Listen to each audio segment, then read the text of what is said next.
Maka barang siapa yang mengetahui adanya kemungkaran, di sini disebutkan dengan fal yughayyirhu biyadih, bukan wal yughayyirhu biyadih atau li yughayyirhu biyadih, tetapi kalimat fa di sini menandakan wajib spontanitas dan bersikap segera. Ketika kita melihat sebuah kemungkaran, mendengar sebuah kemungkaran, maka kita harus segera mencegah. Dengan apa kita cegah? Dengan tangan. Maka tangan di sini banyak ulama mengatakan tangan di sini bermakna kita menghancurkan tempat kemaksiatan tersebut. Kalau seandainya dia minum minuman, kita hancurkan tempat minuman. Kalau seandainya ada tempat perjudian, kita hancurkan tempat perjudian. Ini dengan tangan. Maka juga bermakna dengan yang lain, juga bermakna biyadih, yaitu dengan kekuasaan. Hari ini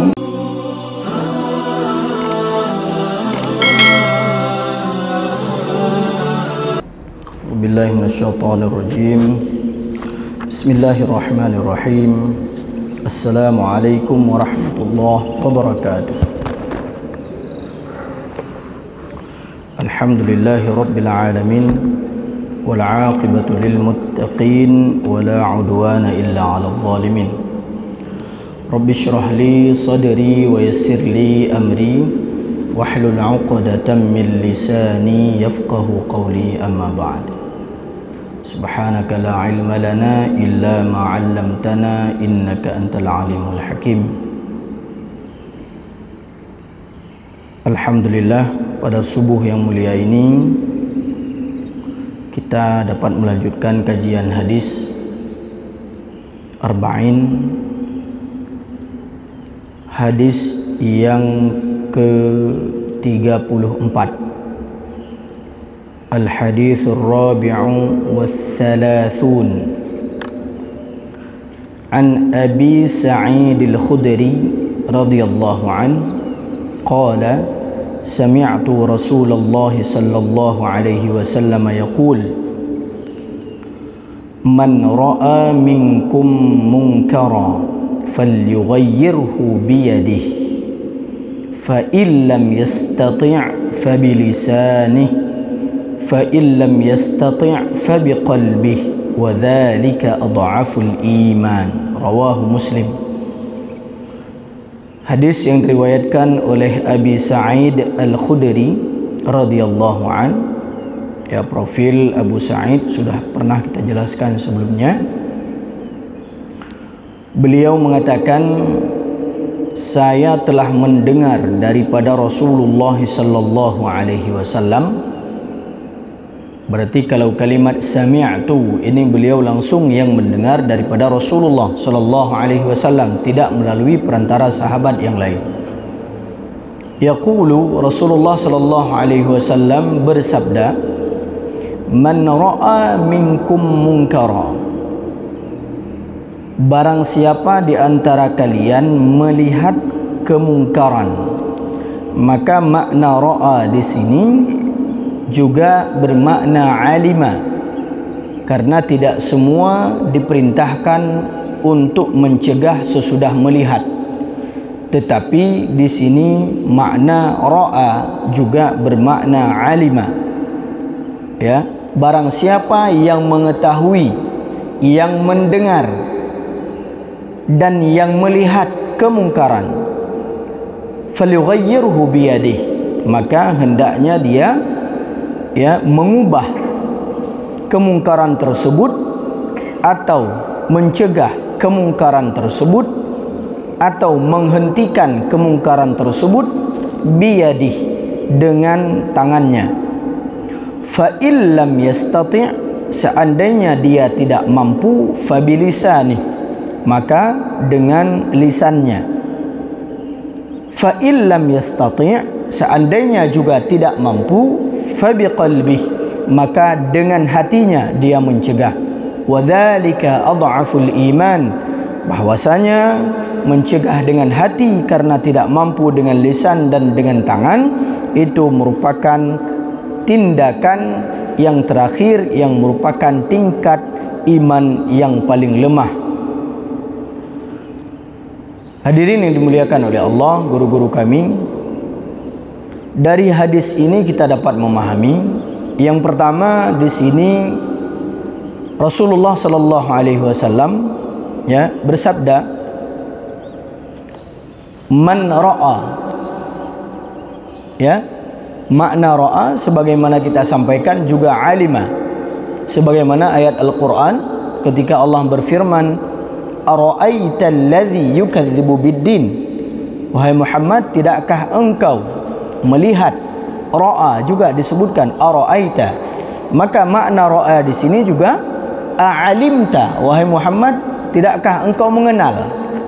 Maka di sini juga ra'a juga disebut dengan alima, tidakkah engkau mengetahui? Maka barang siapa yang mengetahui adanya kemungkaran, di sini disebutkan dengan fal yughayyirhu biyadih, bukan wal yughayyirhu biyadih atau li yughayyirhu biyadih, tetapi kalimat fa di sini menandakan wajib spontanitas dan bersikap segera. Ketika kita melihat sebuah kemungkaran, mendengar sebuah kemungkaran, maka kita harus segera mencegah. Dengan apa kita cegah? Dengan tangan. Maka tangan di sini banyak ulama mengatakan tangan di sini bermakna kita menghancurkan tempat kemaksiatan tersebut. Kalau seandainya dia minum minuman, kita hancurkan tempat minuman. Kalau seandainya ada tempat perjudian, kita hancurkan tempat perjudian. Ini dengan tangan. Maka juga bermakna dengan yang lain, juga bermakna biyadih, yaitu dengan kekuasaan. Hari ini kita tidak boleh bertindak dan bermain atau main hakim sendiri, karena semua sudah diberikan arahan dan tugas masing-masing. Maka makna biyadih di sini terlebih utama tanggung jawab untuk mencegah sebuah kemungkaran secara langsung, secara spontanitas, itu diperintahkan kepada para penguasa yang memiliki syaukah, yang memiliki kekuasaan, dari mulai presiden sampai mulai kepala desa. Itu harus bersikap segera, karena sebagaimana Kiai Zainuddin MZ almarhum pernah berceramah, kenapa kita tidak mampu lagi mencegah sebuah kemungkaran? Ternyata ketika masuk kemungkaran, ada yang menyampaikan, Pak Haji, ini udah masuk ke wilayah kita orang yang minum arak, orang yang main judi, nggak apa-apa, yang penting kita jangan ikut. Kemudian di hari yang kedua dilaporkan lagi, Pak Haji, ini orang yang main judi udah bertambah 2 orang, orang yang minum arak udah bertambah 2 orang, nggak apa-apa, yang penting lindungi keluarga kita. Kemudian di hari yang ketiga, di hari yang keempat atau minggu berikutnya dilaporkan, Pak Haji, mereka sudah buat sebuah komunitas dan komunitas mereka sangat kuat, kita tidak mampu lagi untuk mencegah. Begitu kita mencegah, ternyata kekuatan kita sudah menjadi lemah karena kekuatan mereka sudah terbangun dengan kuat dan struktur dengan sangat rapi. Wadah nak cegah akibat kalau mendadak kawai poh dia. Maka ternyata mencegah kemungkaran itu tidak boleh ditunggu esok hari, tetapi harus segera bertindak ketika kita mengetahui kemungkaran tersebut. Maka hasil pupreh, maka uronyo tersebar sampai di kampung, toke sampai di kampung. Ternyata gara-gara kita tidak mempedulikan dari hari pertama mereka masuk. Begitu juga terjadinya judi online. Kenapa kita tidak mencegah? Begitu pemerintah mengetahui adanya judi online dan sebagainya yang diharamkan oleh para ulama secara utuh, secara sepenuhnya diharamkan oleh Majelis Ulama Indonesia dan Majelis Permusyawaratan Ulama Aceh. Kenapa? Begitu ada aplikasi tersebut langsung dihapus oleh pihak Menkominfo. Selesai masalah. Nyawate kamu rumpok bangker hasil daripada judi, perjudian yang dilakukan ketika salah seorang di antara pelindung atau pelindung masyarakat itu tertangkap atau terindikasi tersangka terhadap sebuah kasus, baru terbongkar, baru di Menkominfo diblokir.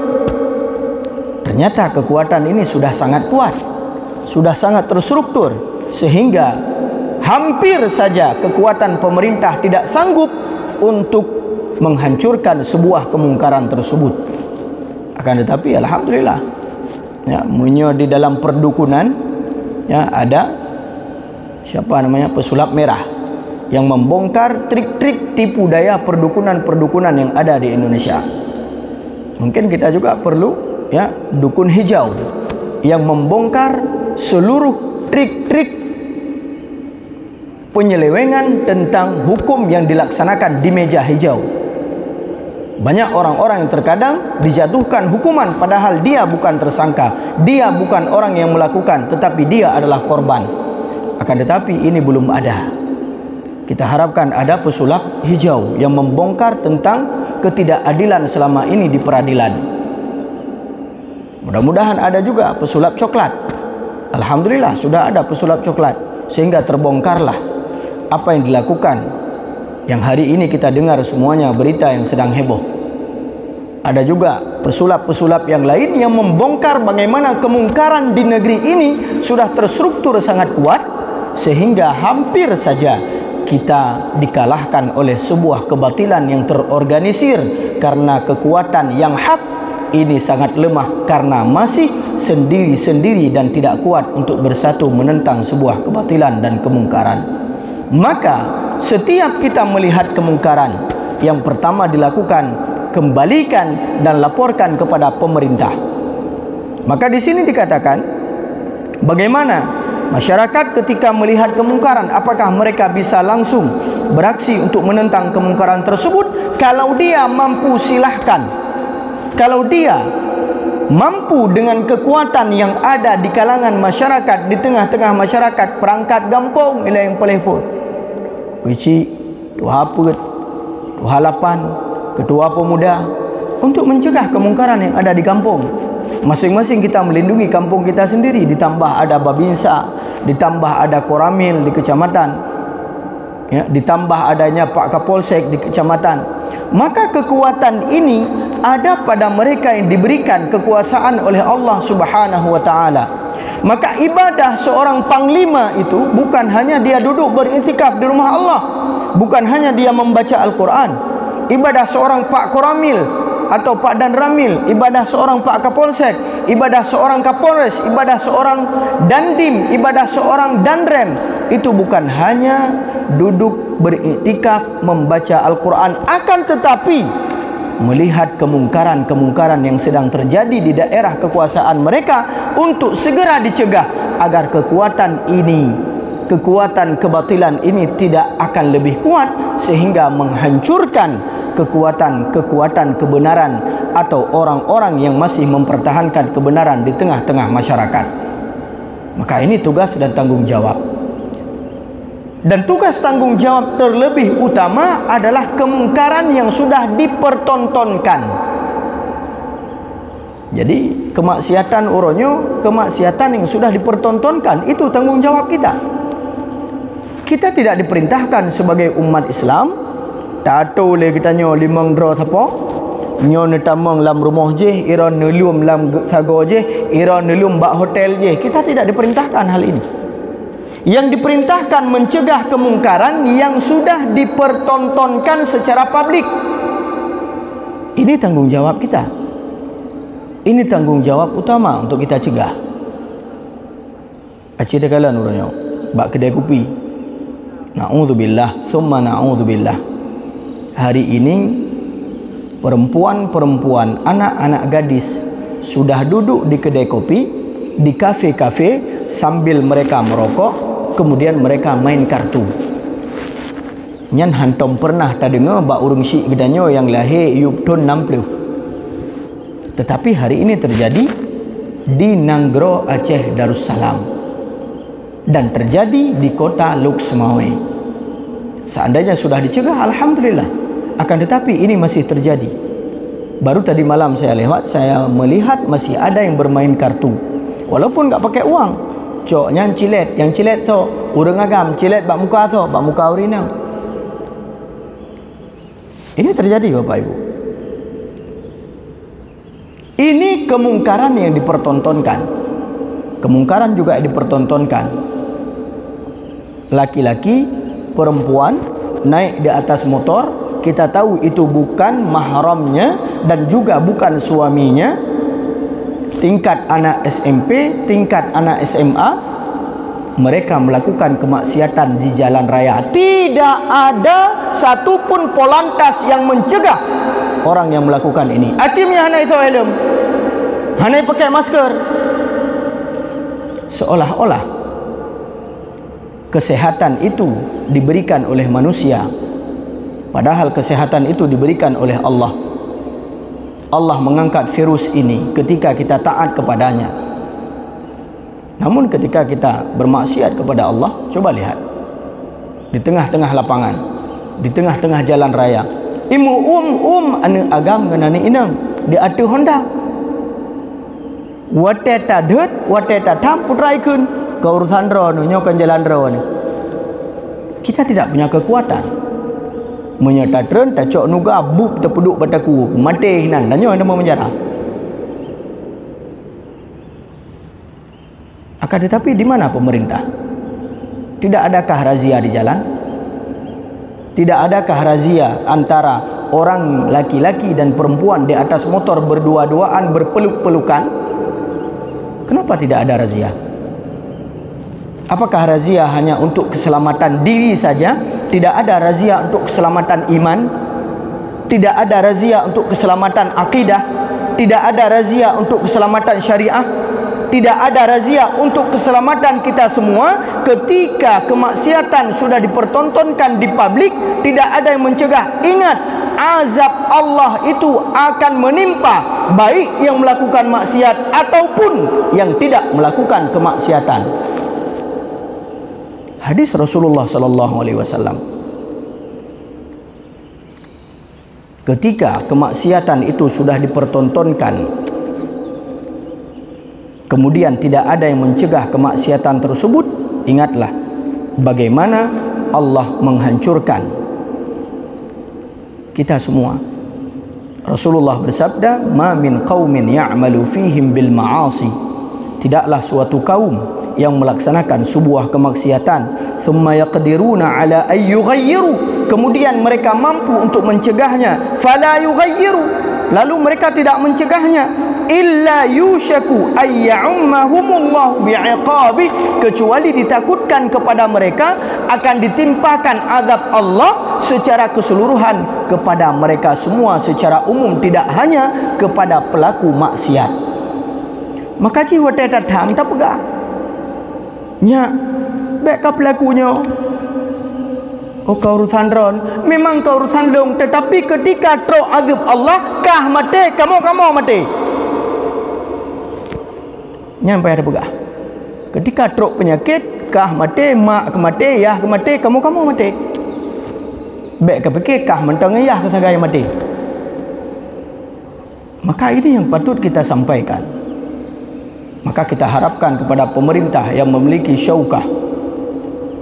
Alhamdulillah di Kota Luk Sumawe sudah mulai gerakan bersih-bersih, tidak ada sampah. Kita juga menginginkan gerakan bersih-bersih maksiat. Tidak ada sampah-sampah masyarakat yang akan mengundang azab dan bala daripada Allah Subhanahu wa taala. Sebagaimana kita razia orang yang buang sampah, mari kita razia orang-orang yang melaksanakan dan menimbulkan sampah kemaksiatan di tengah-tengah masyarakat. Harus sama semangat. Semangat harumanduai. Tidak hanya menyelamatkan, sampah itu membuat kotor lingkungan, akan tetapi kemaksiatan juga membuat kotor hati kita, juga membuat kotor negeri ini, dan akan ditimpakan azab oleh Allah Subhanahu wa taala. Dan kita yakin pemerintah kita akan bersinergi antara wali kota, bupati dengan Bapak Dandim, alhamdulillah hari ini yang sudah mulai bergerak, dengan Bapak Kapolres yang juga mendukung penuh, dan dengan dilaksanakan oleh Satpol PP dan WH dan seluruh perangkat aparatur pemerintah bersama dengan tokoh-tokoh masyarakat bergerak bersamaan. Ayo kita bersihkan kemaksiatan yang ada di kota Luk Sumawai dan Aceh Utara dan di Aceh secara lebih umumnya. Falyughayyirhu biyadihi. Hendaklah kita mengubah dan menentang kemungkaran itu dengan tangan kita. Kemudian yang kedua, fa illam yastati', seandainya dia tidak mampu, baru fabilisanih, maka sampaikan dan cegahlah kemungkaran itu dengan lidah kita. Kita mampu hanya untuk menyampaikan dengan lisan kita atas dasar ilmu pengetahuan yang sudah diberikan oleh Allah. Mimbar-mimbar masjid gunakan untuk mencegah kemungkaran. Tempat semubut gunakan sebagai sarana untuk mencegah kemungkaran.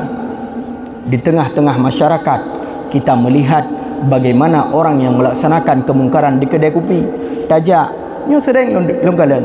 Kadang-kadang le kita nyo sama-sama menikmati sebuah tontonan di kedai kopi secara bersamaan, sedangkan tontonan tersebut mempertontonkan aurat secara terbuka. Hana so tujut tam bak kedai kopi. Pakon han tajak. Dek, aci cok remote kono.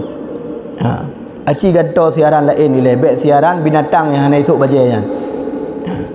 Cikalan siaran-siaran lain yang nak manfaat. Ini minimal kita cegah kemungkaran dengan lidah kita. Kita cegah kemungkaran dengan menyampaikan berita-berita tentang kemungkaran sebelum dia tersebar luas kepada mereka yang memiliki syaukah dan kekuasaan.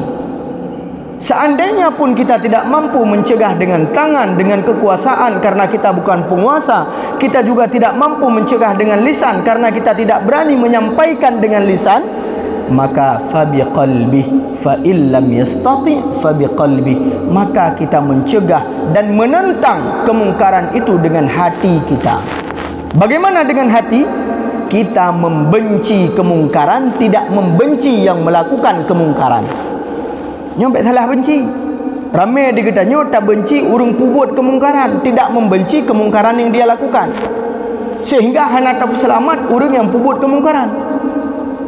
Takalan le kita nyo urung yang maksiat, orang-orang yang maksiat di jalan raya. Maka kita mencegah, kita memperingatkan mereka karena kita sayang terhadap mereka, sehingga kita jauhkan mereka dari sebuah kemungkaran yang mereka lakukan. Itanya dapat ingat supaya baik lakukan hanya baik kapubuk kemungkaran nyontek akan trok azab Allah kepada kita dan kepada kita nyo mendup. Tapi ingat lagi kita nyo. Kenapa? Karena kita sayang terhadap mereka agar mereka meninggalkan kemungkaran lalu mereka menjadi orang-orang yang diberikan ketaatan oleh Allah Subhanahu wa taala. Maka ini adalah selemah-lemahnya iman. Kata para ulama, seandainya kita tidak membenci sebuah kemungkaran yang dilakukan oleh orang yang melakukan kemaksiatan dan kemungkaran, maka tidak ada sebesar zarrah keimanan yang tersisa di dalam hati kita. Hati-hati. Orang yang manteng na tanda-tanda keimanan watai gekalan kemungkaran yang mekrut hati ge. Watai gekalan orang pelaku maksiat bak jalan raya secara terbuka di depan umum mekrut hati ge. Berarti nyo tanda ge tanyo manteng na iman. Menyo tanda ge tanyo hanale iman, takalan orang nyan ka biasa lagi nyan. Alah bah menani ke dia. Kita tidak membenci lagi sebuah kemungkaran dan kemaksiatan, ketahuilah ternyata keimanan kita ini sudah hilang. Tidak ada lagi sebesar zarrah pun. Hadirin yang dimuliakan oleh Allah Subhanahu wa taala. Maka yang terakhir adalah ingin saya sampaikan sebagai kesimpulan.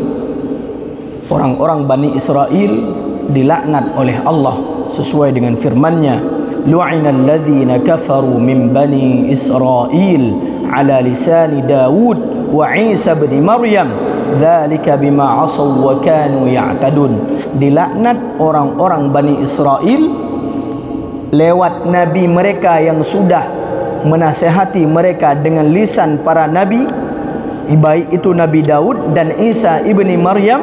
Mereka melakukan kemaksiatan dan mereka melawan batas-batas yang sudah ditentukan oleh Allah. Kenapa Allah laknat mereka? Yang pertama, kanu la yatanahawna 'an munkarin fa'aluhu, karena mereka sudah tidak lagi saling menentang kepada sebuah kemungkaran. Hanale dimetam-tam, tidak lagi saling mencegah ketika ada yang melakukan kemungkaran di hadapan mereka. Labi sama kanu ya'malun, labi sama kanu yaf'alun. Sungguh sangat buruk, sangat keji apa yang sudah mereka lakukan. Na'udzubillah, jangan sampai umat ini, bangsa ini dilaknat oleh Allah, didatangkan azab oleh Allah karena kita sudah membiarkan kemaksiatan, kemungkaran itu terjadi di tengah-tengah kita, lalu kita tidak mencegahnya. Kemungkaran itu terjadi di publik, lalu kita tidak mencegahnya. Kemungkaran itu terjadi di tengah-tengah masyarakat yang saat ini masih punya syaukah, kekuatan, lalu kita membiarkannya sehingga kekuatan kemungkaran itu dapat mengalahkan hak yang benar.